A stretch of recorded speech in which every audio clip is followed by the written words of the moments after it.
40 ہجری کے بعد جو دور ہوا ہے، امیر معاویہ یہ ابو سفیان کے بیٹے ہیں. ابو سفیان یہ بھی صحابی ہیں. امیر معاویہ کی ماں ہندہ ہے. معاملہ ایسا ہے، لیکن ایک بات یاد رکھیں، یہ رسول اللہ کے صحابہ ہیں، کبھی بھی ان کے متعلق بدگمانی نہ پالنا. پہلے کے حالات بہت مختلف رہے ہیں، بہت الگ رہے ہیں. یہ ابو سفیان وہی ہیں جو جنگ بدر میں رسول اللہ کے مقابل میں آئے تھے، پورا مکہ لے کر کے، اور جنگ احد میں بھی حضور کے مقابل میں رہے، جنگ خندق میں بھی مقابل میں رہے، کئی جنگوں میں حضور صلی اللہ تعالی علیہ وسلم کے آمنے سامنے آئے. اس وقت امیر معاویہ بھی ان کے ساتھ ہی رہے. لیکن یہ پورا گھرانہ امیر معاویہ سے لے کر ابو سفیان اور ہندہ سارے لوگ جس دن مکہ فتح ہوا 7 ہجری، اس دن رسول اللہ صلی اللہ علیہ وسلم کے دامن سے وابستہ ہوئے، ایمان لائے. اس سے پہلے ایمان لائے ہوئے نہیں تھے. لیکن حضور کا یہ فرمان ہمیشہ یاد رکھنا، میرے آقا نے منبر پر کھڑے ہو کر کے اعلان فرمایا ہے، جو اسلام لاتا ہے، اسلام لانا اس سے پہلے کے سارے کاموں کو ختم کر دیتا ہے. کفر کیا، شرک کیا، گناہ کیا، جو کچھ بھی کیا تھا، لیکن اسلام لانے کے بعد پہلی والی چیزوں کا مواخذہ نہیں کیا جائے گا. اسلام ساری چیزوں کو مٹا دیتا ہے جو اسلام لاتا ہے. یہ فرمان ہمیشہ یاد رکھیں. تو صحابہ کو ان کے پرانے واقعات یاد دلا کر کے کبھی تان و تشنی کا نشانہ نہیں بنانا. بہت سارے ایسے چور آج آئے ہوئے ہیں سوشل میڈیا پہ، یہ خود ذلیل لوگ ہیں، جو ان صحابہ کی بات آتی ہے تو یہ کہتے ہیں کہ یہ لوگ تو دشمنان اسلام میں تھے، ڈر کر کے اسلام لائے تھے. مکہ جب فتح ہوا تو ان کے پاس کوئی چارہ ہی نہیں تھا، اس لیے اسلام لائے. ظالموں، تمہیں کیا خبر کون کس لیے اسلام لایا؟ ایک بات میں آپ کو بتاؤں، حضرت اسامہ بن زید رسول اللہ صلی اللہ علیہ وسلم کے بہت چہیتے صحابی ہیں. حضرت زید بن حارثہ کے بیٹے اسامہ بن زید، یہ اکثر رسول اللہ کے گھر میں بے تکلف آیا جایا کرتے تھے. ایک جنگ میں رسول اللہ نے انہیں بھیجا تھا، کفار و مشرکین سے مقابلہ کرتے کرتے پہاڑیوں سے کچھ لوگ اتر رہے تھے. حضرت اسامہ کے ہاتھ ایک آدمی آ گیا اور حضرت اسامہ نے اس پر تلوار تان لی. سامنے والے نے پڑھا لا الہ الا اللہ محمد رسول اللہ. اس کے باوجود اسامہ بن زید نے اس کو قتل کر دیا. کہا ابھی میرے ہاتھ میں آیا ہے اور کلمہ پڑھ رہا ہے، تلوار اٹھایا یہ دیکھ کر کلمہ پڑھ رہا ہے. لیکن جو صحابہ تھے ان کو یہ بات بری لگی. حضور صلی اللہ تعالی علیہ وسلم کے پاس آئے اور اس مسئلے کو رکھا. کہا یا رسول اللہ صلی اللہ علیہ وسلم، آپ کا فرمان تو ہے کہ جب کوئی کلمہ طیبہ پڑھتا ہو تو اس کے خلاف تلوار نہیں اٹھا سکتے، لیکن اسامہ بن زید نے آج ایک ایسے شخص کو قتل کر دیا جو کلمہ پڑھ رہا تھا سامنے. اسامہ بن زید کو حضور نے بلایا. یہ صحیح حدیث پاک ہے، مسلم شریف میں بھی ہے. نبی کریم صلی اللہ تعالی علیہ وسلم نے پوچھا ہے اسامہ کیا تم نے ایسا کیا ہے؟ اسامہ بن زید نے کہا یا رسول اللہ وہ تو ڈر کے مارے کلمہ پڑھ رہا تھا، میں نے جب تلوار اٹھائی تب وہ کلمہ پڑھ رہا تھا. حضور اتنے جلال میں آئے اور کھڑے ہو گئے اور کہا اے اسامہ، کیا تو نے اس کا دل چیر کر کے دیکھا تھا کہ وہ ڈر کر کے پڑھ رہا تھا کہ اللہ کے لیے پڑھ رہا تھا؟ زندگی بھر حضرت اسامہ بن زید کو اس بات کی شرمندگی تھی، قلق تھا، ملال تھا. یاد رکھو میرے عزیزوں، جب اتنی بات کے لیے رسول کریم صلی اللہ تعالی علیہ وسلم نے ڈانٹ لگائی تھی تو پھر آپ یہ جو سوشل میڈیا میں بھوگتے ہیں کہ امیر معاویہ، ابو سفیان، ہندہ، یہ سب تو ڈر کر کے اسلام لائے تھے، فتح مکہ کے دن ان کے پاس کوئی چارہ نہیں تھا، تو کس کے بارے میں بتاؤ گے؟ اگر پرانے واقعات نکالو گے تو ابو جہل کے بیٹے اکرمہ رضی اللہ تعالیٰ عنہ یہ بھی ایمان لائے، صحابی ہیں، باپ ابو جہل ہے. اور اگر اسی طرح پرانے معاملات لاؤ گے تو خالد بن ولید کے بارے میں کیا کہو گے، جنہوں نے مسلمانوں کی جیتی ہوئی جنگ کا پانسا پلٹ دیا تھا احد کے میدان میں. جنگ احد جو ہو رہی تھی اس میں مسلمان غالب آ گئے تھے، کفار و مشرکین کے دانت کھٹے کر کے ان کو بھگا دیا تھا، لیکن خالد بن ولید نے 200 لشکریوں کو پیچھے سے لا کر کے ایسا حملہ کیا تھا صحابہ پر جب یہ ایمان لائے ہوئے نہیں تھے، اور ایسا حملہ کیا تھا کہ 70 مسلمان شہید ہوئے ہیں جنگ احد میں. وہ خالد بن ولید نے پوری جنگ کا پانسا پلٹ دیا تھا. تو کیا آپ بلیم ان پر کرو گے؟ ان کی وجہ سے امیر حمزہ شہید ہوئے تھے، ان کی وجہ سے مصعب بن عمیر شہید ہوئے تھے، ان کی وجہ سے عبداللہ بن جہش شہید ہوئے تھے، حضرت حنظلہ، یہ سب صحابہ جو شہید ہوئے جنگ احد میں. نہیں میرے عزیزوں، جو کچھ بھی ہوا ہے یہ حالات کے تقاضوں کے ساتھ بڑھتا گیا. لیکن جب کبھی کسی نے ایمان قبول کر لیا, جو کوئی اسلام سے وابستہ ہو گیا, اس کے پرانے حالات نہیں یاد دلائے جاتے, بلکہ ان کے لیے اتنا ہی کافی ہے کہ وہ ایمان کی حالت میں میرے رسول اللہ کا دیدار کر لیا ہے. یہ مقام قیامت تک اب کسی کو ملنے والا نہیں ہے.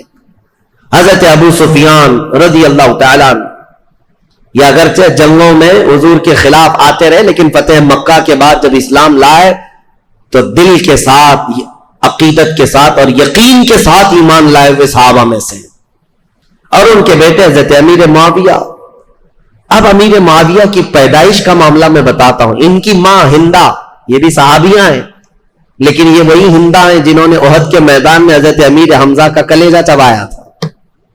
دیکھیے حالات کو اگر آپ بتائیں گے تو معاملات بہت سارے ہوئے ہیں, کیونکہ اس وقت جنگیں چل رہی تھیں, اور امیر حمزہ کا کلیجہ انہوں نے اس لیے چبایا تھا کہ ہندا کے باپ کا امیر حمزہ نے بدر میں مارا تھا, ہندا کے بھائی کو قتل کیا تھا. تو جس کے گھر میں یہ سب معاملات چل رہے ہوں, جنگوں کا تقاضا تھا اس وقت. لیکن بعد میں وہ ایمان لائیں اور صحابیت کا شرف بھی حاصل کیا. جو عورتوں میں صحابیات ہیں ان میں حضرت ہندا کا بھی مقام ہے. بات یہ تھی کہ ہندا کے باپ ربیعہ, یہ ہندا کی شادی فاقیہ نام کے ایک شخص سے کی تھی. فاقیہ بڑا امیر آدمی تھا, مکہ کا رہنے والا, اور وہ ایک مرتبہ اپنے بیوی ہندا کے ساتھ بیٹھا ہوا تھا, اور اس وقت جتنے شاعر آتے تھے دور دراز سے وہ فاقیہ کے پاس آتے, وہ سب کو پیسے بہت لٹاتا تھا. تو تھوڑی دیر کے لیے وہ کسی کام سے نکل کر باہر گیا, ہندا اکیلی بیٹھی تھی جھوپڑی میں. تو ایک کوئی اجنبی شاعر آیا, اور جیسی وہ خیمے کے پاس آیا, اندر دیکھا عورت اکیلی ہے, تو دروازہ پردہ گرا کر وہ واپس چلا گیا کہ ہندا اکیلی ہے, شوہر نہیں ہے, فاقیہ موجود نہیں. اسی اسنا میں وہ شاعر جا رہا تھا, فاقیہ اندر آ رہا تھا. فاقیہ نے آتے ہی پوچھنا شروع کر دیا, اس مرد سے تیرا کیا تعلق ہے, اس اجنبی آدمی نے تیرے ساتھ اکیلے میں کیوں ملاقات کی. وہ اتنا شکی مزاج تھا کہ اس نے ہندا کا جینا تنگ کر دیا, بہت سخت شست کیا, اور اس کے بعد ہندا روتی ہوئی اپنے باپ کے پاس آ گئی. تو جو ہندا کا باپ ہے ربیعہ, اس نے کہا کہ سچ سچ بتا ہوا کیا تھا. تو ہندا نے کہا جو اس وقت ان کے خداؤں کی قسمیں وہ کھاتی تھی سب کھائی. کہا کہ میرا دامن پاک ہے, میں نہ اس آدمی کو جانتی ہوں نہ پہچانتی ہوں, مجھے تو یہ پتا بھی نہیں کوئی آیا تھا, یہ تو میرے شوہر نے بتایا کہ کوئی آ کر کے بھی گیا ہے یہاں پر. ہندا نے یہ سب باتیں کی. اب معاملہ یہاں تک پہنچا کہ ہندا کے باپ نے یہ کہا کہ اس مسئلے کو ہم, ایک مشہور کاہن تھا, عیسائی کاہن جو ہوتے ہیں جوتش جس طرح کے, ان کے پاس جا کر کے اس مسئلے کو رکھیں گے. یمن کا رہنے والا ایک جوتش ہے جو باتیں بھوشمانی کرتا ہے, اس کے سامنے یہ مسئلے کو رکھیں گے, اور جو حقیقت ہوگی وہ کھل کر کے آئے گی. ہندا نے کہا ٹھیک ہے چلتے ہیں. فاقیہ سے کہا گیا تو وہ بھی چلنے کو تیار تھا. وہ اپنے ساتھ خاندان کو لے لیا, فاقیہ کو, اور ہندا کی سہیلیاں اور اس کا باپ, یہ سارے لوگ نکل پڑے یمن. اور جیسے یمن پہنچے تو ہندا کے جسم میں پیلا پنانے لگ گیا, اور وہ ڈر کے مارے کانپنے لگ گئی. ہندا, باپ نے کہا تو چور ہوگی پھر, یا تو ڈر رہی ہے. جیسے ہی ہم کاہن کے پاس آئے تو ڈرنے لگ گئی. کہا میں ڈر نہیں رہی ہوں اس بات سے کہ میں گناہگار ہوں, میں ڈر رہی ہوں اس بات سے کہ یہ اٹکل پچھو مارنے والے جوتش لوگ, اگر اس کا بتایا ہوا کبھی غلط نکل گیا, میں تو ویسے گناہگار نہیں ہوں, لیکن اس کا کہا ہوا سچ ہے, یہ کیسے 100% یقین ہوگا. اگر اس نے غلطی سے کہہ دیا کہ میں نے کوئی غلط کیا ہے تو پورے عرب میں میری بدنامی ہوگی, اور ہمیشہ کے لیے میرا نام زانیوں میں شمار ہو جائے گا, اس لیے میں ڈر رہی ہوں. یعنی مکہ کے جاہل لوگ تھے, مکہ کے بت پرست تھے, جیسے بھی تھے, لیکن ان کو اس بات کا بھی یقین تھا کہ جوتش لوگ اٹکل پچھو مارتے ہیں. وہ بتوں کی پوجا کرنے والے بھی جانتے تھے کہ یہ پورا پکا نہیں بولتے. مجھے حیرت ہوتی ہے جاہل مسلمان کیسے طوطے والے بابا کے پاس جا کے بیٹھتے, طوطا نکال رہا ہے اور اس کا بھوش بتا رہا ہے, اور خود کا پتہ نہیں ہے, برج پر بیٹھا ہوا ہے, سڑک پر بیٹھا ہوا ہے, اور پالا ہوا ایک طوطا چٹیاں نکال کر. بڑے شوق سے لوگ اپنا مستقبل, اپنا فیوچر پوچھ رہے ہوتے, اور حیرت کی بات ہے طوطا بھی بتا رہا ہے اور کچھ لوگ اپنا ہاتھ لے جا کر کے بتا رہے ہیں لکیر دیکھو اور بتاؤ ہمارا فیوچر کیسا ہے. لکیریں دیکھ دیکھ کر کے بتانے والے. میرے عزیزو اللہ تبارک و تعالیٰ نے تمہارے سامنے پورا قرآن رکھا ہے, دین اسلام کی مضبوطیاں ہیں. میرے آقا نے فرمایا جو کسی کاہن کے پاس اپنا ہاتھ لے کر گیا, حضور نے فرمایا فقط کفر بما انزل محمد, اس نے محمد کا انکار کر دیا. جو کچھ رسول اللہ پر اترا ہے اس کا اس نے انکار کر دیا. تمہارا یہ شیوا نہیں ہے کہ تم مسلمانوں اور جوتشوں کے پاس جاؤ اور اپنے گھر بنانے کے لیے واسطو پرکار کا خیال کرتے رہو. یہ سب چیزیں جو توہمات ہیں یہ تمہارے حصے کی نہیں ہے, تمہاری نہیں ہے. بہرحال ہندا جب یہ کہتی ہے اپنے باپ سے کہ یہ اٹکل پچو مارے گا کچھ بھی, اور میرے بارے میں اگر کہہ دیا کہ یہ زنا کر چکی ہے تو میرا تو بیڑا غرق ہو جائے گا, تو اس کے باپ نے کہا میں ایسی ڈائریکٹ تھوڑی نہ جاؤں گا اس کے پاس, میں پہلے اس کا ٹیسٹ لوں گا کہ وہ صحیح ہے یا نہیں ہے. اس کے لیے ہندا کے باپ نے ایک تدبیر لی. گھوڑے کے دم کے نیچے ایک پھل کا دانہ چھپا کر کے رکھا اور اپنے پاس ایک ڈبیا رکھی اور اس میں بھی ایک چیز چھپا کر کے رکھی, اور جاتے ساتھ وہ جو کاہن تھا اس کے پاس دونوں جماعتیں گئی. اور جانے کے بعد ہندا کے باپ نے کہا جوتش صاحب, کاہن صاحب, ہم آپ کے پاس ایک مسئلہ لے کر آئے, لیکن اس سے پہلے ہم آپ کو آزمانا چاہتے ہیں کہ تم کہاں تک پہنچے ہوئے ہو. ہم کچھ کر کے لائے ہوئے ہیں اپنے ساتھ, وہ کیا ہے بتاؤ. اس جوتش نے کہا کہ تم یہاں آنے سے پہلے اپنے جانور کی پونچھ کے نیچے ایک دانہ دبا کر کے آئے ہو. اس نے صحیح بات کہی. کاہن جو ہوتے ہیں جوتش, ان کو شیطان کچھ خبریں دیتا ہے. اور اس کے بعد جب اس نے صحیح بات بتائی, اس وقت کے کاہن یہ سب بتاتے تھے ستارہ دیکھ کر کے, تو ہندا کے باپ نے کہا دیکھو ہم نے جو ٹیسٹ لینا تھا وہ اس میں پکا نکلا ہے. اس کے بعد کہا اس جوتش سے کہ اب یہ بتاؤ ہم کیا مسئلہ لے کر کے یہاں پر آئے ہیں. اس میں ایک عورت کے بارے میں یہ الزام ہے کہ اس نے زنا کیا ہے اجنبی مرد سے. تو کہا عورتوں کو یہاں بٹاؤ. کئی عورتیں تھیں, وہ سب کے پاس جاتا تھا, سونگتا تھا, کسی کے کندھے کو مارتا تھا. اس کے بعد ایک ایک عورت کو اس طرح سے مار مار کے الگ کیا. جب ہندا کی باری آئی تو کندھے پر مارا اور اس کے بعد کہا کھڑی ہو جاؤ. اور جیسی ہندا کھڑی ہوئی کہا کہ یہ عورت بالکل پاک و صاف ہے, اس نے آج تک کوئی دوسرے مرد سے کوئی بدکاری نہیں کی. اے لوگوں, میں تمہیں یہ بات بھی کہتا ہوں کہ یہ ہندا پاک ہے, اپنے شوہر کے بستر کوئی امانت کو اس نے بچائی ہے. اور یہ بھی میں تمہیں کہتا ہوں عنقریب اس کے گھر میں ایک بیٹا پیدا ہوگا جو پورے عرب کا بادشاہ ہوگا, اس کا نام معاویہ ہوگا. یہ کاہن نے پہلے ہی یہ خبر بھی دے دی. اب جیسی ہی ہندا کی پاکی اور برت اس نے بیان کیا تو جو شوہر تھا فاقیہ جلدی سے آ گیا, آجا میری بیگم, صاف ہے تو پاک ہے. ہندا نے جھٹک کر کہا ایسے شخص کے پاس تو میں آپ زندگی پر نہیں جا سکتی, مجھے اس سے طلاق چاہیے. اور اس کے بعد جب جوتش نے کہا ہے کہ میرے پیٹ سے ایک بیٹا پیدا ہونے والا جو بادشاہ ہوگا, میں تو یہ چاہتی نہیں کہ ایسے شکی آدمی سے کوئی بادشاہ پیدا ہو, میں یہ چاہتی نہیں. تو پھر ہندا کے باپ نے طلاق کروا دی, ختم ہو گئی. ہندا جیسے ہی مکہ واپس آئی تو ہندا سے حضرت ابو سفیان نے نکاح کر لیا. اس وقت یہ ایمان لائے ہوئے لوگ نہیں تھے. ابو سفیان نے نکاح کیا اور ابو سفیان اور ہندا کے نکاح سے حضرت امیر معاویہ پیدا ہوئے. امیر معاویہ بچپن سے ہی بہت ذہین تھے, حلیم الطبع, بردبار, ان کے اندر بھی برداشت کی طاقت بہت, معاملہ فہمی اور سیاست ان کے اندر بچپن سے تھی. لکھنے پڑھنے میں بھی شوق تھا. اس لیے حضور صلی اللہ تعالی علیہ وسلم پر جب وحی اترتی تھی, قرآن کی آیتیں آتی تھی, تو لکھنے والے جو تھے چند صحابہ تھے, ان میں حضرت امیر معاویہ کا نام ہے, وہ کاتبین وحی میں سے ہیں. قرآن لکھنے کے لیے حضور نے چند صحابہ کو خدمت پر مامور کیا تھا. امیر معاویہ بھی قرآن لکھنے والوں میں تھے, کاتب قرآن ہیں, اور قرآن کو انہوں نے اپنے ہاتھوں سے لکھا ہے. جو سب سے پہلے نازل ہوا قرآن یہ حضرت امیر معاویہ. لیکن مسئلہ یہ ہے کہ یہ 7 ہجری میں ایمان لائے اور 11 ہجری میں حضور کی وفات ہوئی. 3 سال رسول پاک صلی اللہ تعالی علیہ وسلم کا زمانہ پایا, لیکن معاملہ وہ نہیں ہو سکتا جو صدیق اکبر کا تھا. معاملہ وہ نہیں ہو سکتا جو عمر فاروق کا تھا، معاملہ وہ نہیں ہو سکتا جو عثمان غنی اور حیدر کرار کا تھا، کیونکہ وہ سابقین اولین میں سے تھے، سب سے پہلے اسلام لائے اور رسول پاک صلی اللہ تعالی علیہ وسلم کی سب سے زیادہ تربیت حاصل کرنے والے وہ صحابہ تھے۔ بہرحال حضرت امیر معاویہ جب جوان ہوئے تو آپ کو حضرت ابو بکر صدیق نے ان کے سگے بھائی کے ساتھ ملک شام بھیجا۔ ان کے سگے بھائی کا نام بھی یزید ہے، یزید بن ابو سفیان۔ ابو سفیان کے دو بیٹے ہیں جن کا نام یہاں میں ذکر کر رہا ہوں، ایک کا نام یزید اور ایک کا نام معاویہ۔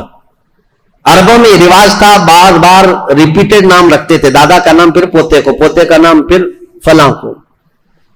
تو یزید بن ابی سفیان یہ بڑے بھائی تھے، حضرت ابو بکر صدیق نے ان کی مہارت کی وجہ سے ان کو ملک شام میں دمشق بھیجا تھا، اور انہوں نے اپنی مہارت سے جب حضرت خالد بن ولید نے ملک شام کو فتح کیا تھا تو یزید بن ابو سفیان وہاں کے گورنر مقرر ہوئے۔ ان کے انتقال کے بعد امیر معاویہ وہاں ساتھ گئے تھے، تو حضرت ابو بکر صدیق کے زمانے میں ہی ان کا انتقال ہوا، ان کے بڑے بھائی کا۔ تو حضرت عمر کا زمانہ جسٹ آ ہی رہا تھا، آپ نے خط لکھ کر کے بھیج دیا کہ یزید کے جو بھائی معاویہ ہیں انہی کو وہاں کا گورنر بنایا جائے۔ تو اب یہ رہی تاریخ امیر معاویہ کی۔ حضرت امیر معاویہ وہاں سے گورنر بن گئے ملک شام کے، دمشق کے۔ چلتی رہی ان کی گورنری۔ حضرت عمر کا زمانہ، حضرت عثمان کا زمانہ، یہ کل ملا کر 22 سال کا زمانہ ہوتا ہے۔ حضرت عمر 10 سال، حضرت عثمان 12 سال۔ حضرت عمر کے کچھ زمانے کے بعد وہ خلیفہ گورنر بنے تھے۔ بہرحال تو جب حضرت امیر معاویہ کو اتنی بڑی وہاں کی مہارت تھی، تجربہ حاصل تھا گورنری کا، ملک شام کی نس نس کو جانتے تھے، یہ امیر معاویہ پہلے شخص ہیں جنہوں نے بحری بیڑا شروع کیا اسلام میں۔ بحری بیڑا یعنی نیوی فوج تیار کی، سمندری فوج بنائی، اور قبرص کو جیسے کہ میں نے بتایا حضرت عثمان کے زمانے میں امیر معاویہ کی سپہ سالاری میں سائپرس ترکی کا جو علاقہ ہے وہ فتح ہوا، اور وہ 500 جہازیں حضرت امیر معاویہ نے سمندر میں اتاری تھی، اور پھر مصر میں ایک کارخانہ بنایا جہاں جہاز بنائے جاتے تھے۔ آپ کی عقل بہت زیادہ تیز، معاملہ فہمی بہت زیادہ تھی، کئی نئی چیزوں کو آپ نے ایجاد کیا حضرت امیر معاویہ نے۔ اب ان کی خلافت کا جو دور چلا ہے وہ اختلافات بہت زیادہ رہے، لیکن میرے عزیزوں اس وقت بڑے بڑے صحابہ موجود تھے۔ حضرت عمر کے بیٹے عبداللہ بن عمر، حضرت زبیر کے بیٹے عبداللہ بن زبیر، حضرت عبداللہ بن مسعود، حضرت عبداللہ بن زبیر، اور حضرت ابو بکر صدیق کے بیٹے عبد الرحمن، یہ بڑے صحابہ میں تھے اس وقت، وہ سب موجود تھے، اور ان سبوں نے حضرت امیر معاویہ کی خلافت پر اجماع کر لیا کہ ٹھیک ہے ہم نے تسلیم کر لیا۔ حالانکہ دیکھا جائے تو خلافت کے دعوے دار وہ بھی ہو سکتے تھے، باپ میرے ابو بکر صدیق ہیں، باپ میرے عمر فاروق ہیں، اور حضرت امام حسن بھی علی بن ابی طالب کے بیٹے ہیں، بڑے بڑے صحابہ کے بیٹے تھے، لیکن ان سبوں نے امیر معاویہ کی یہ پرانی مشق اور ان کی تجربہ کاری کی وجہ سے خلافت ان کے حوالے کر دیا۔ اب حضرت امیر معاویہ کی خلافت کے جو اہم کارنامے ہیں وہ یہ ہیں کہ افریقہ کے، شمال افریقہ کے کئی علاقے فتح ہوئے اور دائرہ اسلام میں آئے، اور سب سے پہلے 55 ہجری کی بات میں بتا رہا ہوں، 55 ہجری میں، اور بعض روایت میں 45 ہجری میں سب سے پہلی فوج امیر معاویہ نے بھیجی تھی جو سندھ کے علاقے میں، یعنی ہمارا پرانا جو ہندوستان تھا، یہاں سب سے پہلی محلب نام سے ایک سپہ سالار امیر معاویہ کے بھیجے ہوئے وہ ہندوستان تشریف لائے تھے۔ بعد میں باضابطہ لشکر کشی جو ہوئی ہے وہ محمد بن قاسم کا دور ہے، لیکن امیر معاویہ کے زمانے میں 45 ہجری میں ہی سندھ میں قدم رکھ دیے تھے۔ اب آپ اندازہ کریں، مسلمانوں کی سرحدیں نہیں تھیں، وہ عرب سے نکلے ہوئے لوگ وہاں سے اپنی سرحدیں بناتے ہوئے ہند کے علاقے تک پہنچ گئے۔ یہاں سندھ میں ایک عورت اس وقت حاکم تھی قبق نام کی، اور یہ بہت سخت قسم کی عورت تھی، اور یہ حاکم تھی، اور اس وقت یہاں ہندوستانیوں پر حکومت کرتی تھی، سندھ کے کچھ علاقوں پر حکومت کرتی تھی۔ جب حضرت محلب آئے امیر معاویہ کے سپہ سالار، تو یہ قبق نامی خاتون نے ان سے کوئی جنگ نہیں کی بلکہ صلح پر منظوری دی، اور اس کے بعد یہ علاقہ وہ ان کے حوالے کر کے چلی گئی۔ سندھ کا کچھ علاقہ. تاریخ ہے امیر معاویہ نیشاپور، سمرقند، بخارا، ازبکستان کے علاقے جو جا چکے تھے ان کو دوبارہ حاصل کیا. ملک شام کے کئی علاقوں میں جو بغاوت پھیلی تھی اس بغاوت کو ٹھنڈا کیا، پھر ان علاقوں میں مضبوطی قائم کی. عراق کے وہ علاقے جو حضرت علی کے زمانے میں اور ان کے زمانے میں جنگوں کی وجہ سے اختلافات کے شکار ہو گئے تھے، حضرت امیر معاویہ نے ان سب جنگوں کو ٹھنڈا کر دیا. بردباری ایسی تھی، سیاست ایسی تھی امیر معاویہ کی. انہوں نے اپنے 3 بڑے مشیر ایڈوائزر بنائے تھے. ایک مغیرہ بن شعبہ، دوسرے عمرو بن عاص، تیسرے زیاد بن ابی سفیان. یہ حیرت کی بات میں آپ کو بتاؤں، حیرت کی بات کہ سگا بھائی ہے زیاد بن ابی سفیان، امیر معاویہ کے سگے بھائی ہیں، زیاد نام ہے. یہ سخت دشمنی کرتے تھے امیر معاویہ سے اور بہت کٹر حامی تھے مولا علی کے. ایک گھر میں حضرت علی بن ابی طالب کے سخت حامی تھے اور امیر معاویہ سے سخت دور. لیکن حضرت علی رضی اللہ تعالیٰ عنہ کی وفات کے بعد امیر معاویہ نے اپنی عقل اور دانائی سے ان کو قائل کر لیا اور واپس ان کو بلا لیا اور بصرہ کا انہیں گورنر بنایا. یہ زیاد بن ابی سفیان ایسے آدمی ہیں جن کے بارے میں کہا جاتا ہے کہ اگر یہ پہاڑوں کو بھی کہہ دے تو وہ فرما بردار ہو جائیں. اتنی عقل کے ساتھ وہ معاملات چلاتے. جانوروں کو بھی اگر کہہ دے تو سیدھے لائن میں کھڑے ہو جائیں. زیاد بن ابی سفیان یہ کون تھے؟ امیر معاویہ کے بھائی تھے اور ان کو انہوں نے اپنا ایڈوائزر بنایا ہوا تھا. اور عمرو بن عاص جنہوں نے پورا مصر فتح کیا، صحابی رسول ہیں، عمر میں بہت بڑے ہیں، لیکن مشورہ لینے کے لیے عرب کہتے تھے عمرو بن عاص کے پاس جاؤ. تو امیر معاویہ نے ان کو بنایا تھا. ظاہر سی بات ہے آپ نے دیکھا وہ جنگ صفین میں کیا کیا. حضرت عمرو بن عاص نے بعد میں اعلان نہیں کر دیا تھا کہ میں اپنے فریق کو معزول نہیں کرتا. عمرو بن عاص امیر معاویہ کے مشیر خاص تھے. تیسرے تھے مغیرہ بن شعبہ، یہ بھی صحابی رسول ہیں لیکن ایسے زیرک تھے. یہ بھی پورے کوفہ کو کنٹرول کرنے میں اور پورے عراق کو کنٹرول کرنے میں ان کا بڑا ہاتھ تھا. مغیرہ بن شعبہ. یہ 3 ایڈوائزر ایسے تھے جو امیر معاویہ کے شانہ بشانہ رہتے تھے. ان تینوں مشیروں سے یہ اپنی پوری حکومت کے سرحدیں کہاں تک پھیلا چکے تھے. بیٹھے تھے دمشق میں اور حکومت کی سرحد ان کی ہندوستان تک تھی. ایران بھی تھا، عراق بھی تھا، مصر بھی تھا، یمن بھی تھا، شام بھی تھا، پورا آج کے دور کا عرب تھا، حجاز، نجد، اور پھر اس کے علاوہ آرمینیا، آذربائیجان، ترکی، یہ سب علاقے. اتنا ہونے کے بعد پھر افریقہ کے ساحلی علاقے پورے کے پورے امیر معاویہ کی زیر نگرانی تھی. یہ اتنا بڑا خطہ ہے، میں آپ کو کہوں تو یہ بیجا نہ ہوگا کہ خلافت راشدہ کے ختم ہونے کے بعد امیر معاویہ وہ تنہا خلیفہ یا حاکم ہیں جنہوں نے ایک وقت میں 3 بر اعظموں پر اپنی حکومت جاری کی. 3 انٹر کانٹیننٹل، افریقہ، یورپ اور پھر ایشیا کا تو تھا ہی حصہ. ان سب علاقوں میں اسلام کی سرحدیں پھیلائی. اب حضرت امیر معاویہ رضی اللہ تعالیٰ عنہ کے جو اہم کارنامے تھے، اسلام کی وسعت ہوتی رہی، لیکن جو جنگوں کو انہوں نے ٹھنڈا کیا وہ ایسے ٹھنڈا کیا تھا. کہتے ہیں کہ کوفہ شہر میں مغیرہ بن شعبہ حاکم تھے. ایسا حال تھا کہ اگر راستے میں کسی کا ایک سکہ گر جائے تو کوئی دوسرا آدمی اٹھاتا نہیں تھا جب تک وہ سکے کا آدمی خود نہیں آ جاتا تھا. کوئی دوسرا آدمی چھوتا تک نہیں تھا. اور عورتیں اپنے گھر کا دروازہ بند کیے بغیر رات کو سوتی تھیں. کسی کو ڈر نہیں تھا کہ کوئی گھر میں آ جائے. یہ نظام اتنا ٹائٹ بنا کر کے رکھا تھا. امیر معاویہ کا ڈر تھا لوگوں کے اندر.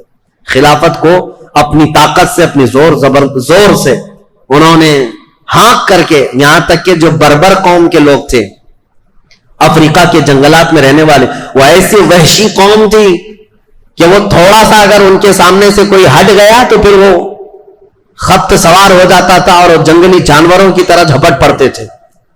ایسی قوم کے لیے امیر معاویہ نے ایک پوری فوجی چھاونی ان کے ہاں قائم کر دی، جس کا سپہ سالار عقبہ بن نافع کو بنایا. وہ ہمیشہ ان کے اوپر سوار رہتے تھے بربر قوم پر، اور وہ ہمیشہ ان کی فرما بردار رہتی تھی.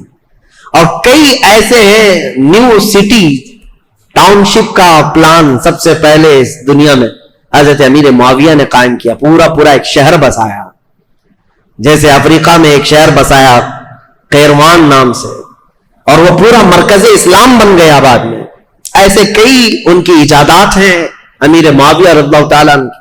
بحری بیڑے پیدا کرنا, فوج کو ترتیب کے ساتھ الگ الگ مقدموں کے ساتھ الگ الگ ٹکڑیوں کے ساتھ نام کے ساتھ بنانا, اور سب سے پہلے یہ پوسٹ آفس کا جو سسٹم ہوتا ہے ڈاک کا, یہ امیر معاویہ کے زمانے میں قائم ہوا, جس کا نام انہوں نے برید رکھا کہ سرکاری خط بہت جلد ادھر سے ادھر جا سکے. اس کے لیے انہوں نے منزلیں رکھی, ایک گھوڑا یہاں سے وہاں تک جائے گا, دوسرا گھوڑا وہاں سے وہاں تک جائے گا, لیٹر پہنچانے کے لیے سب سے تیز کام ہو امیر معاویہ کے زمانے میں.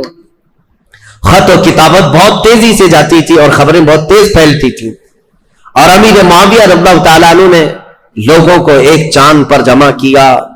یہ سارے ان کے اولیات میں سے ان کے خصائل ہیں, ان کی بہت ساری چیزیں ہیں. لیکن اب آؤ, امن ایسا قائم کیا, 20 سال میں مسلمانوں کی جنگیں نہیں.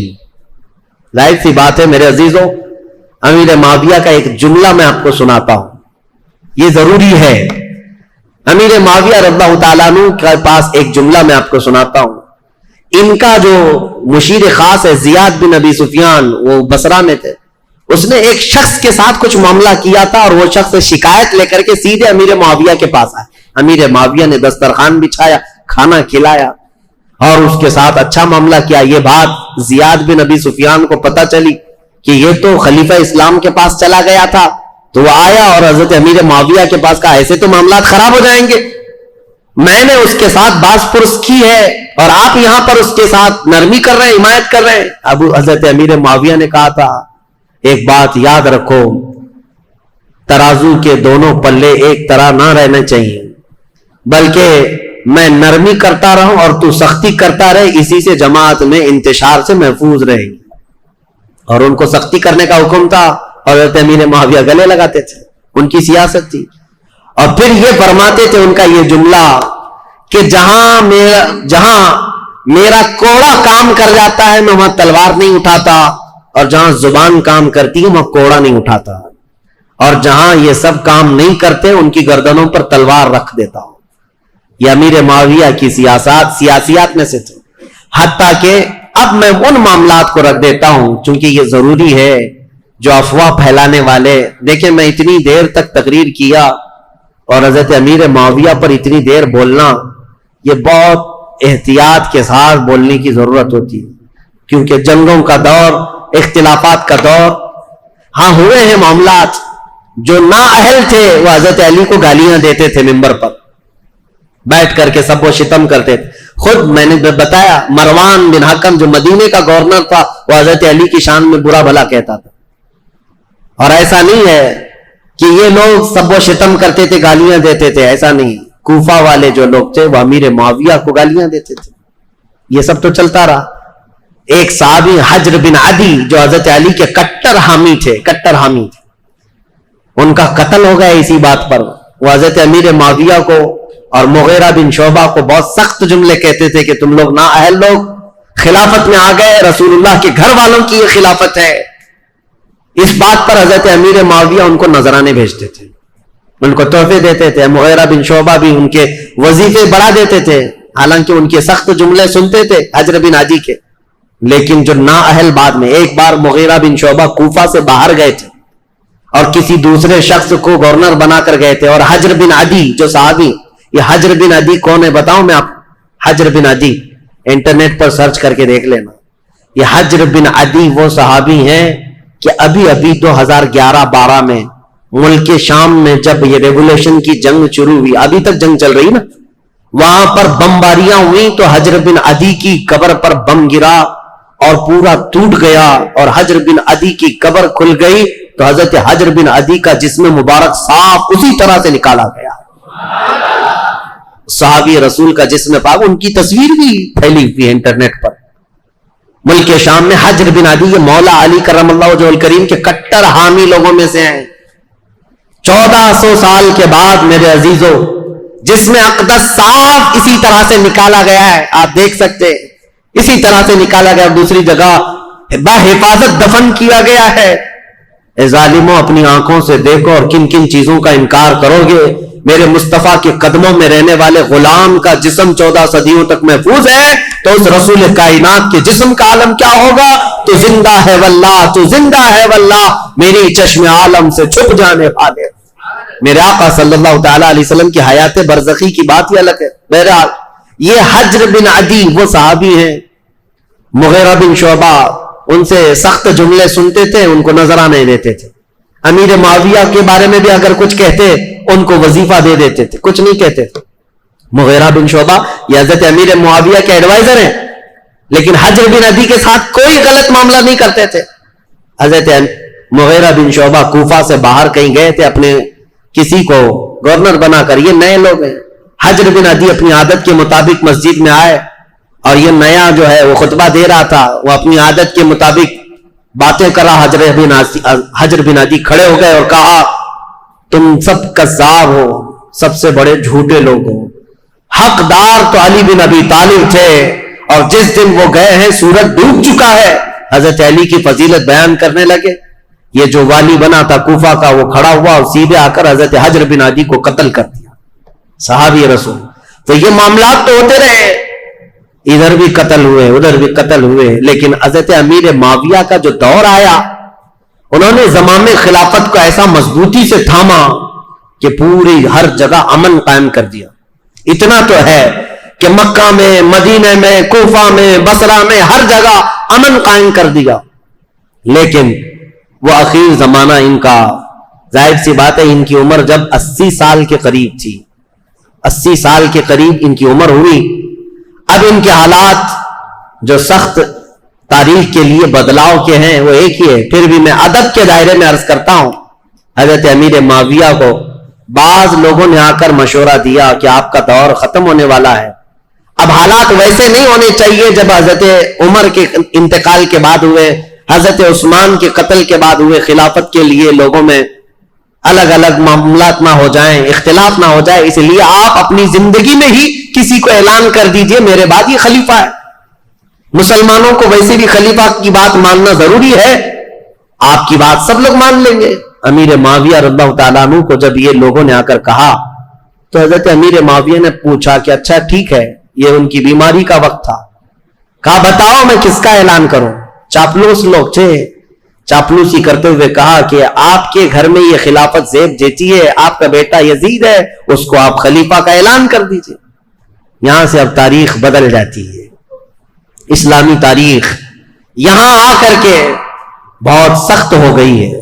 امیر معاویہ نے پہلے تو انکار کر دیا، کہا نہیں، کیونکہ یزید کے شب و روز اور اس کے دن بھر کی جو مشغولیات ہیں وہ سب کو پتا تھے، نا اہل آدمی، دن بھر کبوتر بازی کرتا تھا اور کبھی چھپ چھپا کر کے بندروں کو کھیل میں لگاتا تھا اور خوش ہو کر کے ہنستا تھا۔ اس کے الگ الگ معاملات تھے، اس کے شراب پینے کی بھی باتیں ہیں، لیکن امیر معاویہ سے چھپ کر کرتا رہا یا ان کے دور میں کم کرتا رہا۔ حضرت امیر معاویہ نے منع کر دیا، لیکن پھر کچھ بڑے بڑے لوگ بھی آئے، کہا کہ یہ بات صحیح ہے کہ مسلمانوں میں ایک بہت بڑی جنگ ہوگی اب خلیفہ کے انتخاب کے لیے، کیونکہ حضرت امام حسن سے جو صلح ہوئی تھی وہ تو اس بات پر ہوئی تھی نا، امیر معاویہ کے بعد خلافت امام حسن کو جائے گی، لیکن امام حسن تو شہید ہو گئے، اب کون ہے؟ تو بہت سارے لوگ اس وقت جو موجود تھے انہوں نے اس بات کا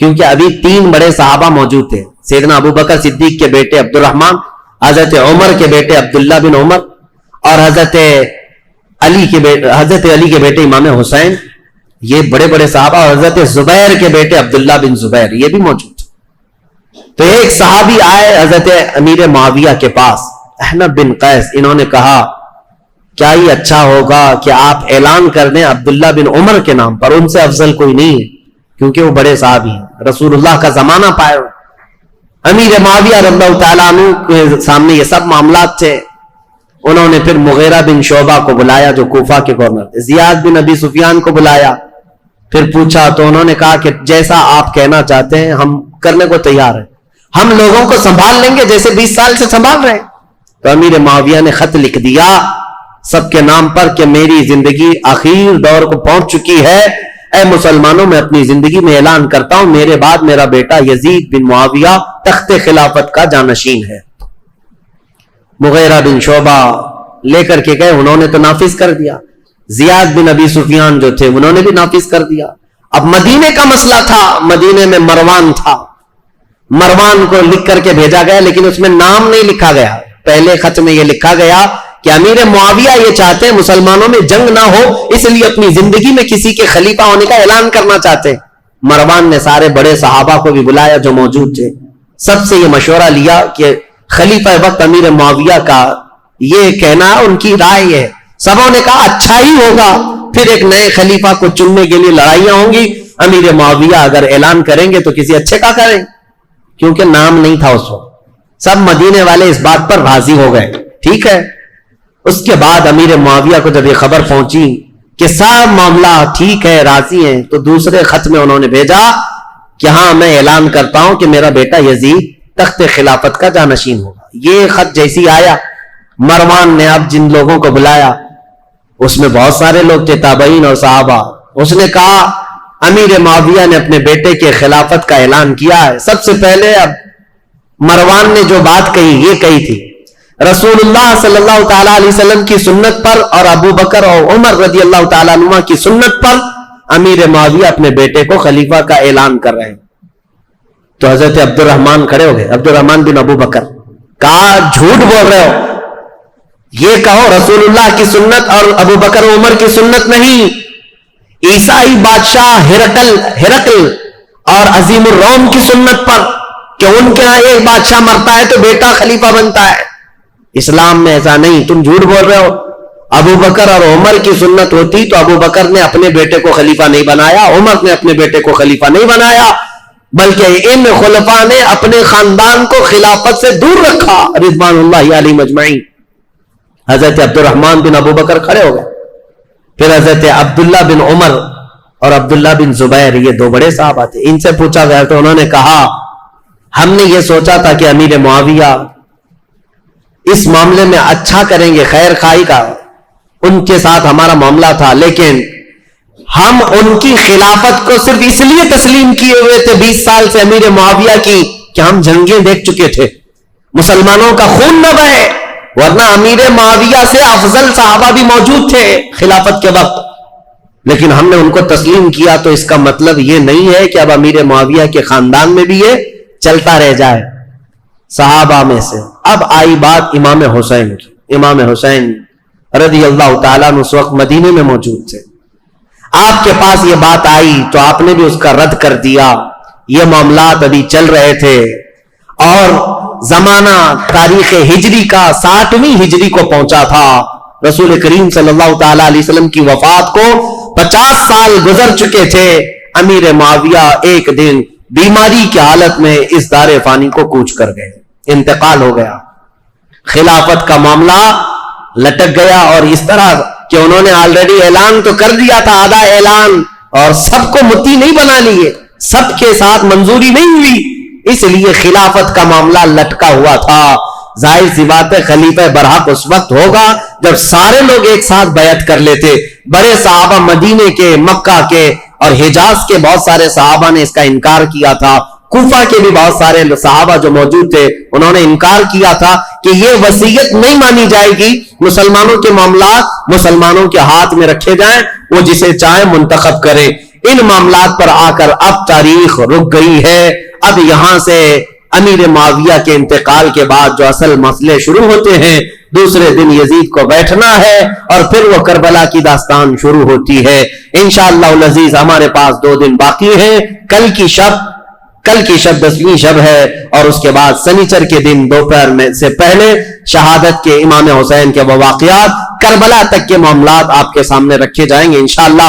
میں نے تاریخ اسلام کو حضور اکرم صلی اللہ تعالی علیہ وسلم کی بعثت سے پہلے سے لے کر عرب کے حالات, دنیا کے حالات سے لے کر یہاں تک بیان کیا. صدیق اکبر کا زمانہ, فاروق اعظم کا زمانہ, عثمان بن عفان کا زمانہ, حیدر کرار کا زمانہ رضی اللہ عنہم اجمعین, امام حسن مجتبی, اور ان کے بعد امیر معاویہ کی 20 سالہ خلافت کا دور.